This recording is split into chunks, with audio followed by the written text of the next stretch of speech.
특징주로 한진칼을 보겠습니다. 그동안 사실 이제 한진칼은 뭐 기업 가치로 움직였다고 보기는 어렵죠. 네, 경영권 분쟁 관련된 이슈로 부각이 됐는데 지난주 금요일 장 마감 이후에 새로운 이슈가 나왔어요. 그래서 경영권 분쟁에 대한 기대감이라고 봐야겠죠. 기대감이 재부각되면서 시간 외로 상승 마감을 했고 오늘 장 초반에 이제 상승 출발했는데 지금 시장 분위기가 워낙에 안 좋다 보니까 매물이 나오면서 이제 약보합권까지 좀 내려오긴 했습니다. 근데 이게 지금 진행되고 있는 이슈를 봤을 땐요. 한진칼이 여기서 또 금방 무너지진 않을 것 같아요. 조정받으면은 상방에 대한 압력을 아마 계속 받을 가능성이 제가 볼 땐 높거든요. 그래서 만약에 이제 한진칼이 이제 큰 조정이 온다라고 한다면 충분히 매수를 고려해 보셔도 좋겠다라고 생각을 합니다. 지배구조 이슈 관련해서 계속해서 보실 수 있고 지금 시장 분위기가 워낙 좀 안 좋잖아요. 그래서 반등을 언젠간 하겠지만 추세적인 반등이 나오기 전까지는 개별 이슈가 있는 종목에 집중을 하셔야 될 것 같아요. 우선은 그 내용부터 한번 보겠습니다. 이전의 개요를 보면은 기존의 KCGI와 한진그룹 오너일과의 경영권 분쟁이 집안 싸움으로 확장이 된 거잖아요. 그래서 이전에 그 조원태 회장의 어머니 이명희 씨와 다툼 기사가 있었고 조원태 회장과 조현아 전 대한항공 부사장의 갈등도 좀 부각이 됐어요. 근데 지난주에 금요일 장마감 이후에 나온 이슈를 보면 조현아 전 부사장과 KCGI 그리고 반도건설이 공동전선을 구축하겠다라는 거예요. 공동전선을 구축하는 이유는 뭡니까? 결국은 이제 지금의 조원태 회장을 밀어내겠다라는 거죠. 그래서 칼끝이 여기를 향했어요. 근데 이 연합이 사실 꽤 무서워요. 왜냐면 그럴 수밖에 없는 것이 KCGI가 지금 지분을 17% 가지고 있단 말이죠. 조현아 전 부사장 같은 경우 6%대입니다. 6%대. 그리고 반도건설이 지금 8%대로 보여진단 말이에요. 그럼 이 세 개 지분을 다 합쳤을 때는 몇 퍼센트가 되죠? 31에서 2% 정도까지 됩니다. 지금 조원태 회장 같은 경우에는 지분이 6%대란 말이에요. 여기서 이제 델타항공이 우호 지분이라고 보죠. 델타항공. 델타항공 10%예요. 그러면은 이제 이 우호 지분 합쳐서 16%예요. 지분이 한참 뒤져요. 그 다음에 이제 어머니 이명희 씨 지분 그리고 동생 조현미 한진칼 전무 지분도 적지 않으니까 어느 쪽에 손을 들어줄지 지금으로서는 알 수가 없어요. 그러니까 지금 상황에서는 뭐예요? 결국은 경영권 분쟁이 본격화됐다 이렇게 볼 수도 있는 거거든요.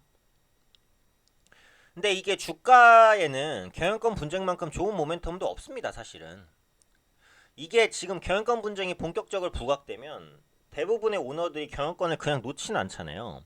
끝까지 뭔가에 대한 그런 그 경영권을 지키려는 혹은 탈환하려는 액션들을 꾸준하게 취합니다. 그래서 그런 관점에서는 지분을 매도하기보다는 추가적으로 매수하고자 하는 유인이 셀 수밖에 없어요.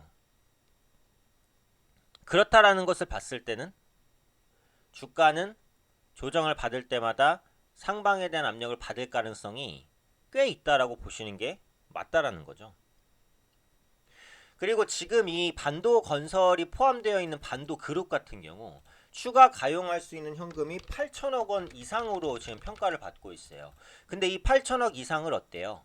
8천억 이상을 가지고 있는 현금으로 한진칼 지분을 추가 매입할 가능성도 있는 거예요. 그리고 최근에 이제 뭐 경영 목적은 아니다라고 밝히긴 했지만 카카오가 한진칼 지분 1%를 인수하지 않았습니까? 근데 이게 경영권 분쟁이 본격화되면요. 그 1% 지분도 아쉬울 수 있어요. 그렇게 되면 카카오도 어떤 방향성을 취할지 모르는 거예요. 여기에 또 하나 변수가 될 수 있는 수급이 국민연금이잖아요. 국민연금이 한 4%대 한진칼 지분을 또 보유하고 있어요. 그러니까 지금 한진칼을 둘러싼 이해관계가 엄청나게 복잡합니다. 일단 조현아 전 부사장과 KCI 반도건설은 공동전선을 구축하기로 했는데 기타 그 다른 주체들 카카오 그다음에 어머니 이명희 씨 그리고 동생 조현미 한진칼 전무 국민연금 델타항공 방향성이 지금 명확하진 않아요. 그러니까 결국은 3월 말에 있을 주주총회까지는 경영권 분쟁에 대한 그 기대감이 유지될 수 있다라고 보는 거예요. 결국은 3월 말 한진칼 주주총회에서 조원태 회장 연임 여부가 관건입니다. 본격적인 표대결이 아마 거기서 펼쳐질 거니까 3월 말 한진칼 주주총회는 다른 어떤 주주총회보다도 주목도가 높을 가능성이 굉장히 높다고 봅니다.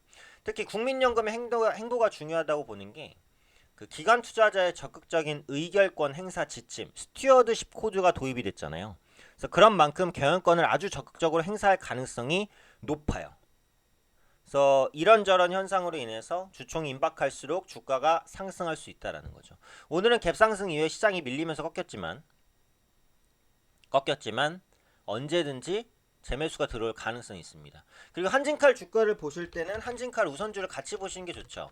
물론 이게 무조건 같은 방향으로 움직인다라는 것은 아니에요. 근데 한진칼 우선주가 어쨌든 뻗어주면 한진칼도 상승에 대한 그 기대감이 좀 더 높아지는 건 사실이니까 이런 부분들을 감안을 한다면 한진칼 우선주의 흐름도 꾸준하게 체크해 보실 필요는 있으니까요. 이 부분 한번 주목해 보시면 좋을 것 같습니다.